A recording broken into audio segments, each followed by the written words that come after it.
Palabra de Dios a Romanos capítulo 8, verso 28 en adelante.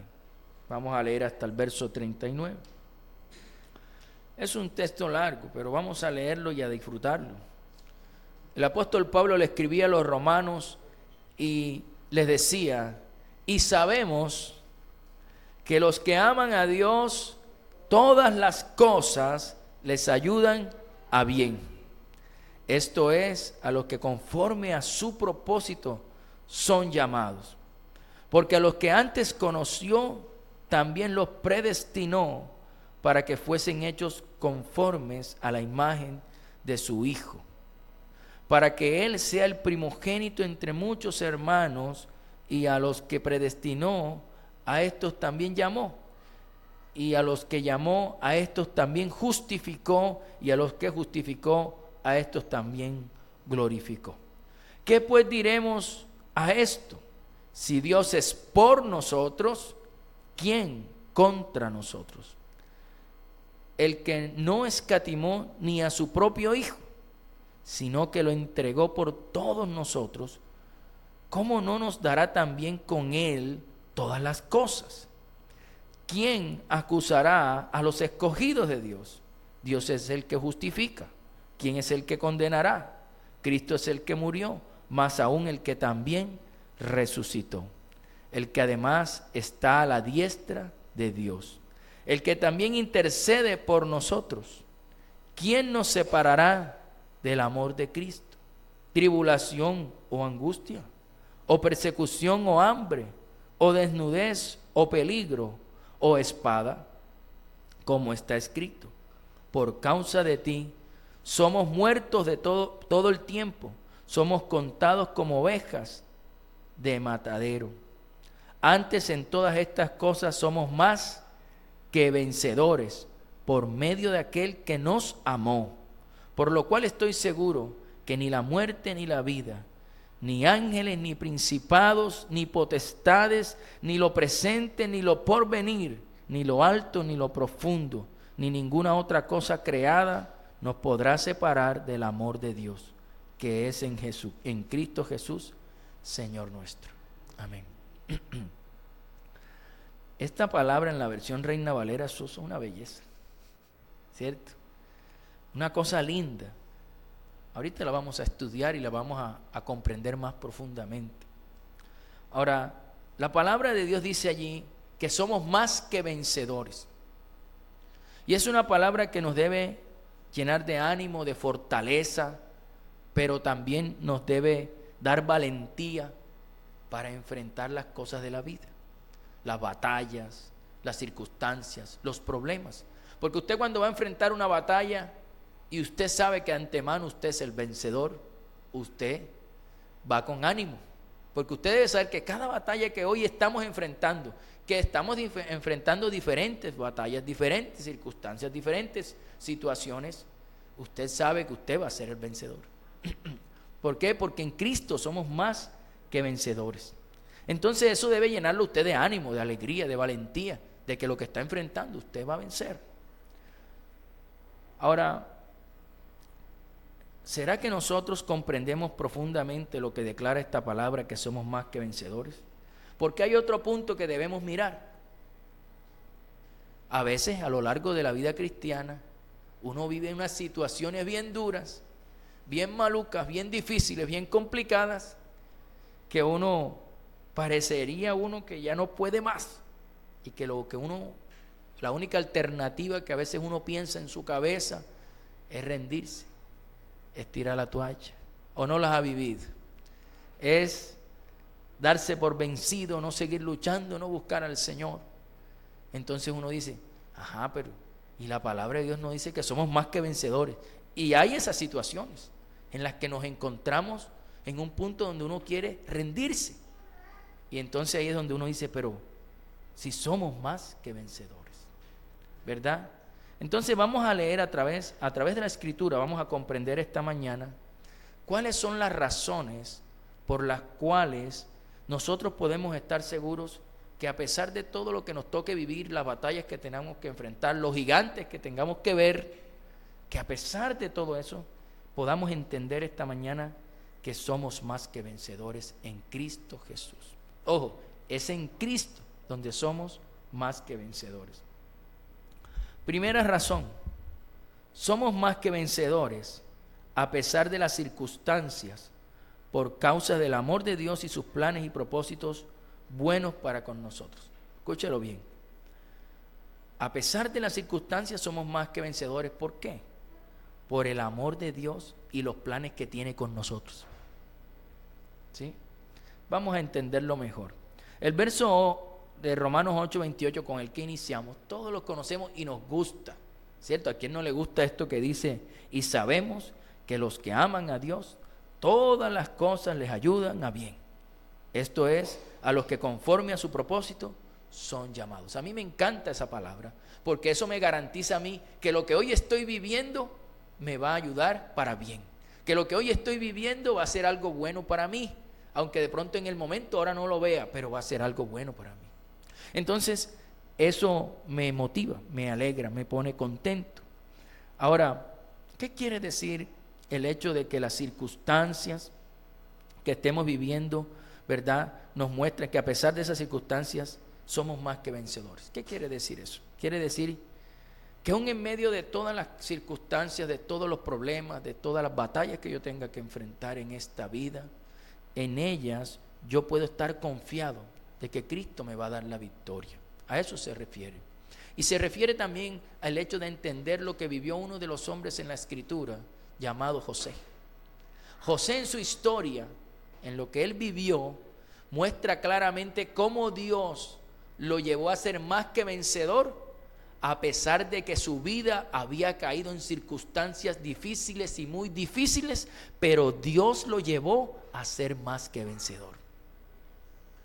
Y en la Biblia no solo la de José, hoy traje el ejemplo de José, pero no quiere decir que no hay otros en la Escritura a los cuales les tocó vivir circunstancias difíciles y muy difíciles, y Dios lo llevó a ser más que vencedor a lo largo de su vida. En el caso de José, porque es un tema muy lindo ese tema de José, en Génesis 37, 26 al 28, dice la Escritura, vamos a esperar que yo creo que todos hemos conocido la historia de José, ¿cierto? José fue el penúltimo de sus hermanos, el último era Benjamín, los dos últimos lo tuvo con la misma mujer, que era una mujer que no podía tener hijos, pero que Dios le dio hijos después de todo en la vejez, y eran hijos valiosos porque su padre los tuvo cuando eran muy ancianos. Entonces eran muy valiosos para ellos, ¿sí? Eran la promesa de Dios, o le dio los hijos con la mujer que él más amaba porque tenía varias, ¿sí? Entonces, José, dice la Escritura, en el Génesis 37, del 26 al 22, dice: entonces Judá dijo a sus hermanos, Judá, uno de los hermanos de José, dijo: ¿qué provecho hay en que matemos a nuestro hermano y encubramos su muerte? Venid y vendámosle a los ismaelitas. O sea, vio en vender a su hermano un negocio. Antes de matarlo, mejor hacemos un negocio y nos ganamos una platica. Igual nos tenemos que deshacer de nuestro hermano. Mira el pensamiento. Así que nos deshacemos de él, pero de paso nos queda una platica. Era lo que estaba pensando. Y no sea nuestra mano sobre él, porque él es nuestro hermano, nuestra propia carne. Y sus hermanos convinieron con él, o sea que estuvieron de acuerdo. Y cuando pasaban los madianitas, mercaderes, sacaron ellos a José de la cisterna y le trajeron arriba, y le vendieron a los ismaelitas por 20 piezas de plata, y llevaron a José a Egipto. Eso que le pasó a José fue algo lindo, ¿verdad? Algo hermoso. Oh, espectacular, ¿no? No fue bonito. Él experimentó en un solo día la traición de sus hermanos y el odio que ellos tenían hacia José. Sus hermanos, sus mismos hermanos conspiraron contra él. Lo iban a matar, pero finalmente, mire lo que había en el corazón, porque lo que abunda en el corazón habla la boca. Ellos en su corazón tenían tanto odio hacia José que querían matarlo, pero finalmente lo vendieron. Se deshicieron de José. Fue algo difícil para José. Fue algo horrible. Fue algo maluco. Perdón.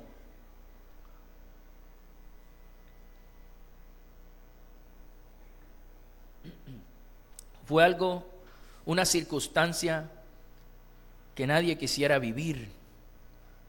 Pero ¿qué pasó? Recuerda el texto bíblico. A los que aman a Dios, todas las cosas ayudan a bien. Esto es conforme a los que son, ¿verdad?, al propósito que son llamados. ¿Qué pasó? A pesar de que José le tocó experimentar circunstancias difíciles, complicadas, horribles, que hirieron su corazón, quizás la bondad de Dios y el amor de Dios transformó la circunstancia difícil en oportunidades. En oportunidades. ¿Qué oportunidades vivió José? Dos tipos de oportunidades. Dios usó eso y transformó eso para bendecir a José. Primera bendición. Y transformó eso para que José fuera el instrumento de bendición para todo un pueblo. ¿Cuántos dicen amén? ¿Verdad? Entonces, si Dios lo hizo con José, lo va a hacer con nosotros. Entonces, si usted hoy o yo estamos viviendo situaciones difíciles y muy difíciles, complicadas, que no nos esperábamos, como la que estaba viviendo José, téngalo por seguro. Dios va a transformar esa circunstancia para crear para usted oportunidades, para que usted sea bendecido abundantemente y sea un instrumento de bendición para todo un pueblo, para toda su casa, para toda su familia, o para todos los que Dios ha dispuesto que se salven y conozcan la bendición de Dios a través de usted. ¿Qué pasó con José? Ahora, si Dios lo hizo con José, lo va a hacer con nosotros, y esa es nuestra confianza. Génesis 45 del 4 al 9 sigue hablando ya al final, ¿no? Ya José vivió muchas cosas, pasó por la casa de Potifar, pasó por la cárcel. Donde llegaba José todo se organizaba, donde llegaba José todo prosperaba, donde llegaba José todo cambiaba, porque dentro de José estaba Dios. Dios estaba con José. Y al final de sus días, dice el texto, entonces dijo José a sus hermanos: acercaos ahora a mí. Ya al final del tiempo ya José estaba en Egipto. Y ellos se acercaron y él le dijo: yo soy José vuestro hermano, el que vendiste para Egipto. Ahora pues no os entristezcáis ni os pese de haberme vendido acá, porque para preservación de vida me envió Dios delante de vosotros, pues ya ha habido 2 años de hambre en medio de la tierra, y aún quedan 5 años en los cuales ni habrá arada ni siega. Y Dios me envió delante de vosotros para preservaros posteridad sobre la tierra y para daros vida por medio de gran liberación. Así pues no me enviaste acá vosotros, sino Dios, que me ha puesto por padre de Faraón y por señor de toda su casa y por gobernador de toda la tierra de Egipto. Daos prisa, id a mi padre y decidle: así dice tu hijo José, Dios me ha puesto por señor de todo Egipto. Ven a mí, no te detengas. Ya nos emociona que venga Semana Santa para vernos la película, ¿cierto? A mí me encanta la película de José y yo sin duda me la voy a volver a ver, porque él comprendió que todas las circunstancias difíciles que a él le tocó vivir eran necesarias, le tocaba vivirlas para poder llegar a Egipto, donde Dios iba a cumplir su propósito en su vida. Entonces a veces nosotros, ay, ¿por qué me estoy viviendo esto en mi vida? Si yo estaba acá, ahora me toca estar allá. Pero resulta que es allá donde Dios va a cumplir su propósito contigo. Yo decía: Dios mío, ¿por qué me sacaste de allá donde yo estaba y me pusiste allá donde estoy ahora? Y ahí es que Dios lo está haciendo. Allá no fluía nada y acá está fluyendo todo. Decía: bueno, es lo que tú digas. Lo mismo le digo a usted. Y mire, analice su vida. Si en un lugar no fluyen las cosas, muy seguramente ese es un lugar pasajero para usted. Ese es un lugar de estar solamente pequeño tiempo, vas camino al lugar donde tienes que estar, donde los propósitos de Dios se van a cumplir. Así le pasó a José. José no todo el tiempo estuvo con los ismaelitas. Eso era pasajero. Después pasó a la casa de Potifar. Hizo maravilla en la casa de Potifar. Pero eso ahí no era, eso ahí era pasajero. Lo pasó a la cárcel. Oh, los presos se pusieron felices que José llegara a la cárcel. Le puso de todo, lo arregló de todo. Comían como reyes, estaban en la cárcel por José. Pero ese tampoco era su lugar. Y después Dios lo puso donde tenía que estar. Porque en la casa de Potifar tuvo dificultades. En la cárcel también tenía contradictores. Pero cuando llegó a Egipto, tenía contradictores. Pero después que lo pusieron como el más importante de Egipto, ya más nadie le decía nada. Decía, este es el que manda. Ese es el que Dios puso ahí. Y todos, hasta los que le ponían la traba, ya le tenían miedo. Lo mismo que pasó con los apóstoles. Los apóstoles, cuando primera vez que se manifestó el Espíritu Santo y hablaron lenguas, están locos, están borrachos, decían en Génesis 2. Están borrachos los apóstoles. Mira, hablando en lenguas, están borrachos. Después Pedro levantó al paralítico en Hechos 3. Pedro empezó a sanar, que con la sombra de Pedro se sanaban los enfermos. Entonces ya la gente no decía están borrachos, decían son temibles. ¿Quién? Dios está con ellos, dan miedo porque Dios está con ellos. Ananías y Zafira le mintieron a Pedro y cayó boteado Ananías, se murió enseguida. Da miedo. Dios hace eso. Dios hace eso porque Dios está, así como estuvo con José, estuvo con los apóstoles y está con nosotros. A veces el camino hacia el lugar donde Dios quiere cumplir sus propósitos con nosotros no es un camino fácil de llegar. Abraham tuvo que pasar con varios lugares antes de llegar al lugar donde Dios lo iba a hacer prosperar y bendecir. A veces es así, a veces no, por lo general es así. Nos toca vivir. Ahora, ¿qué lugares usted ya ha recorrido en la vida? Le ha tocado estar aquí, le ha tocado estar acá.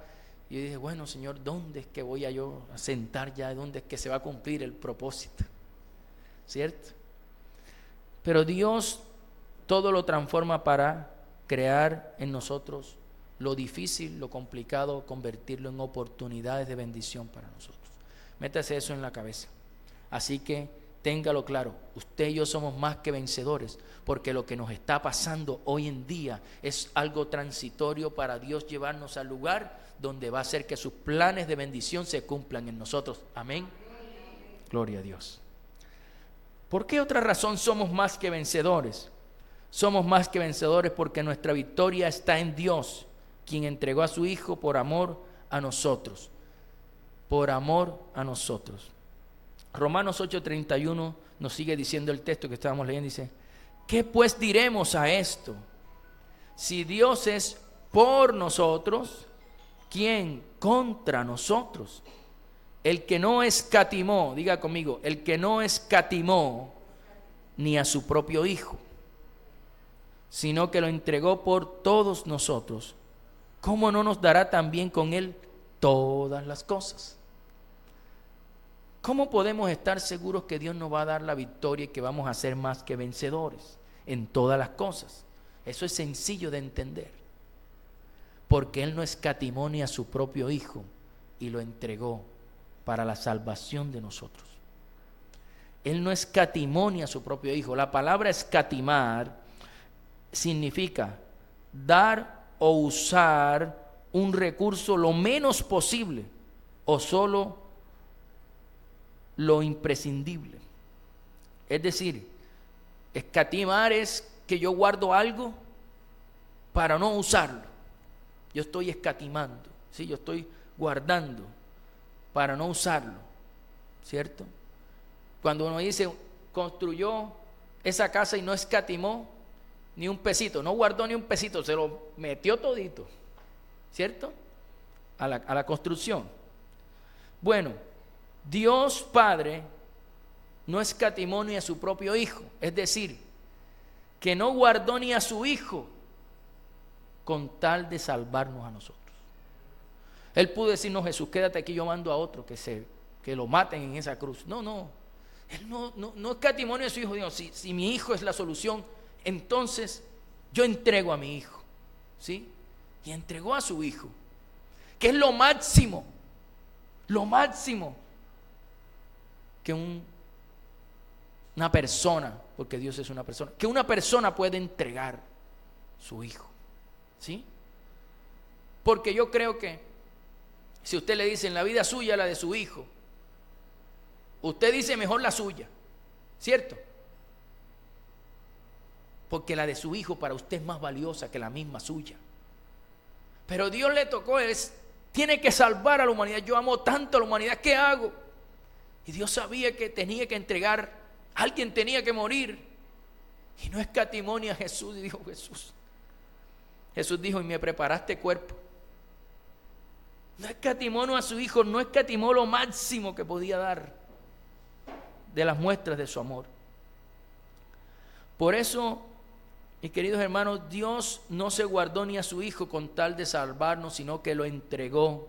Y tengan claro que no entregó a un profeta, no entregó a un ángel o un arcángel, no entregó a un querubín, no entregó a un animal, entregó a su propio Hijo. Eso es algo que hay que tenerlo claro. Porque seres que Dios había creado, muchos, serafines, querubines, ángeles, arcángeles, seres humanos, animales, aves, animales que caminan sobre la tierra, animales que están en el agua. Dios había creado de todo. Él podía dar cualquiera de esos, pero entregó a su Hijo. Él pudo decir: bueno, está bien, salvemos a los humanos, que se mueran todos los querubines. No, Él no mandó querubines, Él mandó a su propio Hijo. Y eso hay que entenderlo. Eso dice mucho, porque a veces nosotros creemos. Ahora, había quizás en nuestra mente no lo concebimos, porque Dios creó tanto, ¿verdad? Hay unos seres que están delante de Dios que ni siquiera conocemos los nombres. La Biblia los muestra. Hay un ser que tiene muchos ojos y no dicen nombre, solamente es un ser que está ahí, pero es muy valioso para Dios porque está en la presencia de Dios. ¿Y por qué no mandó a ese? ¿Quiénes están siempre delante de Dios? Los serafines, con sus alas se cubren del poder de Dios porque no aguantan. Los querubines, después están los arcángeles y finalmente los ángeles, que son los que más tienen manifestaciones en la tierra. Pero no mandó a ninguno de esos. Mandó a lo máximo para Él, a su propio Hijo, y le preparó un cuerpo y lo mandó a la tierra. Entregó lo máximo. La máxima expresión del amor de Dios es Jesucristo. ¿Cuánto nos hubiese gustado verlo, verdad? La máxima expresión de Dios, de su amor hacia la humanidad que Él había creado, es Jesucristo. Ahora, ¿eso qué nos dice a nosotros? Que podemos estar completamente seguros que Dios siempre nos va a dar la victoria, que la victoria está disponible para nosotros. ¿Por qué? Porque si Él entregó ya lo máximo que podía entregar, lo más grande que podía entregar y lo mejor ya lo entregó, no nos va a dar entonces a nosotros ahora lo que no es tan máximo, como una sanidad, como una provisión de algo, ¿cierto? Como una bendición, algo que necesitamos. ¿Será que eso no nos lo va a dar? ¿Acaso eso es superior a Cristo? No. Entonces eso es lo que dice el texto. Eso es lo que decía el texto. Ahora, dice el texto: Él no escatimó ni a su propio Hijo, sino que lo entregó por todos nosotros. ¿Cómo no nos dará también con Él, o sea, con Cristo, todas las cosas? Claro, si Cristo es lo máximo que Él podía dar, lo máximo, todo lo que está debajo de Cristo no lo puede dar, porque es que Él ya nos dio lo máximo. Un ejemplo más aterrizado. Si te dieron de herencia un hospital, una clínica, es tuya, la clínica es tuya. ¿Será que tú ahora te pones a pedir, Señor, será que me puedes dar una ambulancia que es dentro de la clínica, que es de la clínica? ¿Me puedes dar una ambulancia? Oye, si te dio una clínica entera, no te va a dar una ambulancia. Sí, es lo que me refiero, ¿no? Es la magnitud de las cosas. Cuando nosotros entendemos eso, cambiamos nuestra forma de orar. Señor, si tú ya me diste lo máximo que me podías dar, que es Cristo, y todas las bendiciones que vienen por Cristo, yo a veces me limito mucho en mi oración. Yo a veces te pido, Señor, ayuda a fulanito que te conozca porque tiene problemas y yo quiero que él se salve, ¿no? Ahora más grande, Señor, que toda mi casa se salve, que todo el barrio donde yo nací se salve, Señor. No que el barrio, que toda la ciudad, que toda Colombia. Señor, haz algo, ¿verdad? Más grande, porque a veces oramos chiquito. ¿Sabía usted que Dios espera de nosotros que oremos por toda la humanidad? Y a veces nosotros no nos salimos de aquí de Montería con la oración. Ahí dice que debemos orar por todas las personas en el mundo. Y nosotros a veces oramos nada más por Montería. Señor, ayuda a Montería, que el alcalde, que esto. Y Dios está esperando de nosotros que oremos por los niños que están robándose en el mundo. Que oremos para que se pare la destrucción, las guerras. Para que los que están sufriendo persecución en el mundo, ellos sean salvados y no mueran. Y nosotros no nos salimos de Montería, a veces llegamos hasta Colombia, ¿sí? Pero la oración de nosotros tiene que ser mundial. Mundial. La guerra que está sucediendo, nosotros tenemos que orar ahí, hacer nuestro aporte. Así como colombianos van desde aquí del territorio nacional a defender. Allá, se van allá a la guerra a hacer su aporte. Nuestro aporte es la oración, que haya paz, que la gente no muera. Entonces eso nos lleva a pensar que si Él nos dio a su Hijo, que es lo máximo que nos puede dar el Señor, porque a través de Él nos da todo, ¿cómo no vamos a pedir sanidad, provisión, bendición o cualquier cosa que necesitemos? Si vienen siendo esas cosas poco para lo mucho que ya nos ha dado. Amén. Bien, entonces eso nos llena también de seguridad en que somos más que vencedores.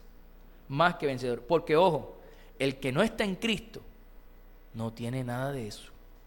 Nosotros que estamos en Cristo tenemos todo eso a nuestra disposición.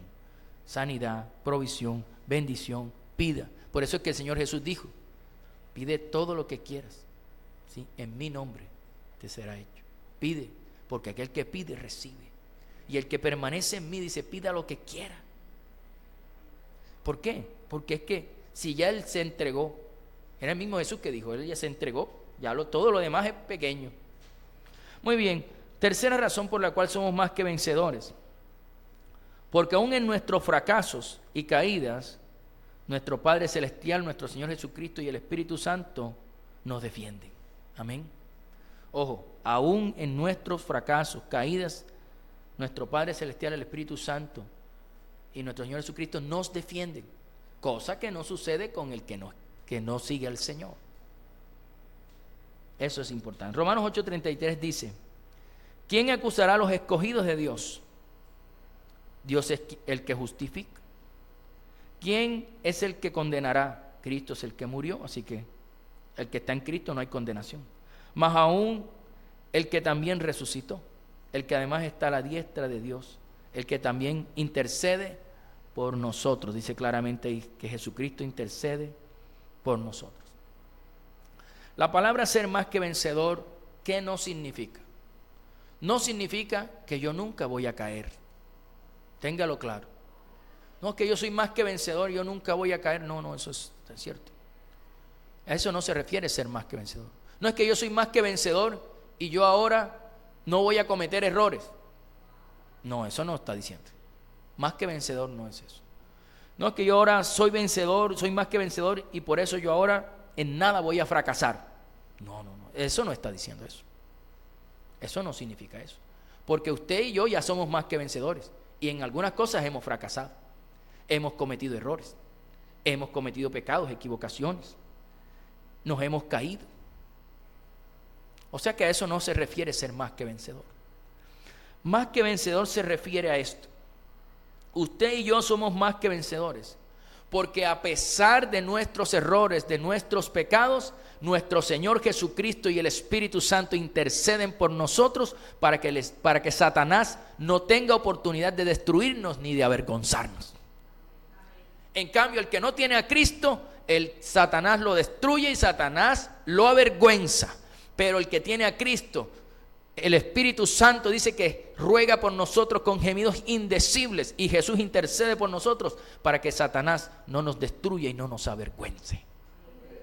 O sea que usted y yo somos más que vencedores, porque a pesar de nuestras equivocaciones y de nuestro proceso de santificación, que vamos ahí, a veces la embarramos, a veces sí, a veces no, y ahí vamos, Satanás no puede acusarnos, porque Cristo nos defiende.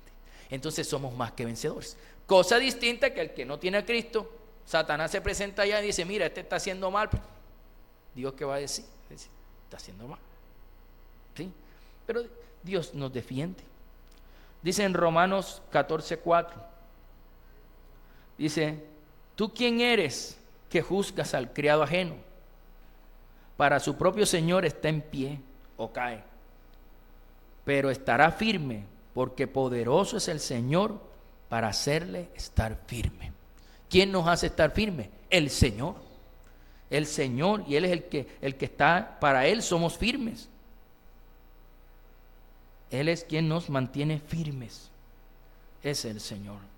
Entonces, esa bendición tan grande de saber de que a pesar de nuestros errores, porque errores vamos a cometer, queridos hermanos. Que usted sea cristiano no quiere decir que usted sea perfecto. ¿Sí? Que sea usted cristiano no quiere decir que usted no se va a caer o no va a fracasar en algo. No. Lo que quiere decir que a pesar de eso, Satanás no se va a aprovechar para destruirnos. Dios no le va a dar oportunidad para destruirnos o avergonzarnos, porque Cristo nos va a defender. Él va a estar por nosotros y nos va a defender. Es una gran diferencia. Cuarta razón.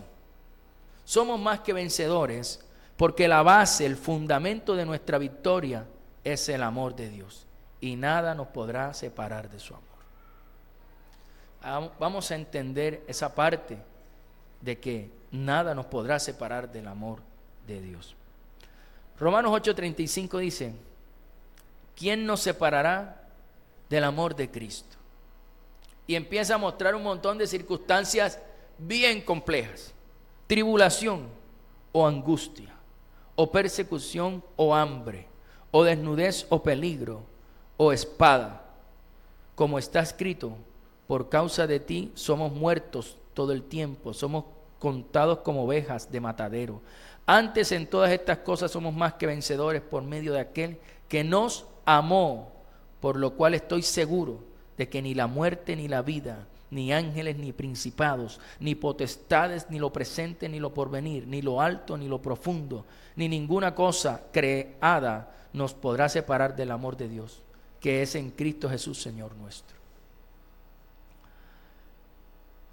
La seguridad de nuestra victoria, de que somos más que vencedores, es el amor de Dios para con nosotros. Dios nos ama tanto que sin duda usted y yo vamos a ser más que vencedores, o somos más que vencedores, por el amor que Dios nos tiene a nosotros. Por causa de su amor, usted y yo podemos estar seguros de varias cosas. Primero, que Él nos sostendrá en medio de las debilidades que tenemos en la vida. En medio de los problemas Él nos sostendrá, porque Él nos ama. Por el amor de Dios, Él nos levantará cuando caemos. Dice, 7 veces cae el justo, pero Dios vuelve a levantarlo.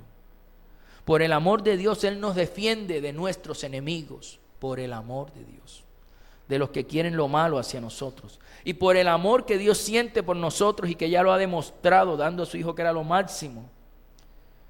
Él hará todo lo necesario para que nosotros tengamos la victoria en la circunstancia que estemos enfrentando. Todo lo que Dios tenga que hacer, Él lo hará. Porque nos ama, porque nos ama. Ojo, lo más interesante del amor de Dios para con nosotros es que no hay nada que puedan hacer o que nosotros podamos hacer para que Dios nos deje de amar. Usted no puede hacer nada, ni nadie puede hacer nada, ningún ser creado por Dios puede hacer algo para que Dios nos deje de amar. Dios siempre nos va a amar, por eso es que dice, nada nos podrá separar de su amor. Ahora, no quiere decir que si no, yo ahora no voy a obedecer a Dios y me alejo de Dios y me voy y olvido a Dios. Dios allá en lo lejos que yo esté, Dios me sigue amando. Ya el tema de la salvación, eso es otra cosa. Pero de que Él me sigue amando, me sigue amando. Y me sigue tratando de traer hacia Él. Por eso, no hay nada que usted y yo ni nadie pueda hacer para que Dios nos deje de amar. No hay nada, mire. Cuando Dios miró la tierra y se dio cuenta que la tierra abundaba el pecado y que todo pensamiento del ser humano era al pecado y a la maldad, dice Dios que Dios le dolió su corazón y se arrepintió de habernos creado, pero nos amó tanto que no nos destruyó a toditos. Quedó Noé y su familia, ¿cierto? O sea que ya nosotros como seres humanos hemos decepcionado a Dios varias veces. Adán y Eva en el huerto, la humanidad entera en el tiempo de Noé, la humanidad o parte de la humanidad en Sodoma y Gomorra. En muchas veces hemos decepcionado a Dios, pero a pesar de eso, Él nos sigue amando, porque si no nos amara, no existiera ni uno de nosotros. Él nos sigue amando. Por eso le digo, nada podrá separarnos del amor de Dios. No, si yo me alejo de Dios yo mismo, no, si tú te alejas, Dios te sigue amando. Lo único problema es que se pierde tu alma, pero Dios te sigue amando. Ahora, independientemente, mis queridos hermanos, de la situación que estemos enfrentando, independientemente de la circunstancia que hoy estemos atravesando o de la batalla que nos toque estar librando, usted y yo tenemos que entender que esta mañana Dios nos recuerda algo bien importante. Dios nos ama incondicionalmente. Dios nos ama. ¿Qué es amar incondicionalmente, mi querido hermano? Es como el amor de un verdadero padre, ¿sí? El amor incondicional, Jesús lo refirió con una parábola llamada la parábola del hijo pródigo. Ese hijo decepcionó a su padre. Le pidió la herencia antes de tiempo. En vez de gastársela con su padre, se la gastó lejos de su padre. Lo que su padre había trabajado por años, se lo gastó su hijo en una vida perdida, haciendo todo lo que su perverso corazón quería. Pero después, cuando quedó en la inmunda, regresó a donde su padre. Y ahí es donde se muestra el amor incondicional de Dios. El padre, cuando lo vio, no le empezó a dar cantaleta, no le reclamó, no le reprochó, no le tiró la puerta, sino que extendió sus brazos y corrió a abrazarlo. Le puso un anillo en su mano, le volvió a dar autoridad y hizo una fiesta con el becerro más gordo para que todo el mundo supiera que él amaba a su hijo. A veces que nosotros a veces no meditamos lo que hizo Dios. Ese es el amor incondicional de Dios. ¿El padre dejó de amar a su hijo? No, nunca. ¿Quién fue quien se alejó? El hijo. Papá le dio libertad. Por eso nosotros tenemos que entender que Dios nos ama con un amor que es desde la eternidad hasta la eternidad. En Jeremías 31:3 dice: Jehová se manifestó a mí hace ya mucho tiempo, diciendo: con amor eterno te he amado, por tanto te prolongué mi misericordia. Amor eterno quiere decir que es para siempre. Siempre usted y yo vamos a ser amados por Dios, siempre. El que desprecia el amor de Dios a veces somos nosotros, no Dios. Dios nos sigue amando a pesar de nuestros pecados, nuestros errores, nuestras imperfecciones, nuestras equivocaciones, nuestras desobediencias, nuestros enojos. A pesar de todo, Dios nos sigue amando. Somos nosotros los que a veces nos separamos del Señor y nos alejamos. Recuerde siempre, el amor incondicional de Dios, Jesús lo expresó en una parábola, la del Hijo Pródigo. Recuérdela siempre. Y puede usted detallarla más que yo de eso. Entonces, ¿somos o no somos más que vencedores en Cristo Jesús? Y solamente le di 4 razones, pero son extraordinarias. Primera razón por la cual somos más que vencedores: las circunstancias que estemos pasando. A pesar de las circunstancias, Dios va a usar esas circunstancias difíciles y muy difíciles para crear oportunidades para usted y para mí, para nuestras familias. Segunda razón, recordémosla: somos más que vencedores. ¿Por qué? Porque Dios entregó lo máximo. ¿Quién es lo máximo? Jesucristo. Y si entregó a Jesucristo, puede darnos cualquier cosa. Jesucristo es lo máximo, ¿cierto? Tercero, somos más que vencedores porque a pesar de nuestros errores, nuestros fracasos, nuestras caídas, tenemos al Padre, al Hijo y al Espíritu Santo que interceden por nosotros, que nos defienden, ¿sí? Y cuarto, para finalmente terminar, somos más que vencedores porque nuestra victoria está basada o está fundamentada en el amor de Dios. Y nada nos puede separar de ese amor. Amén. Pónganse de pie. Vamos.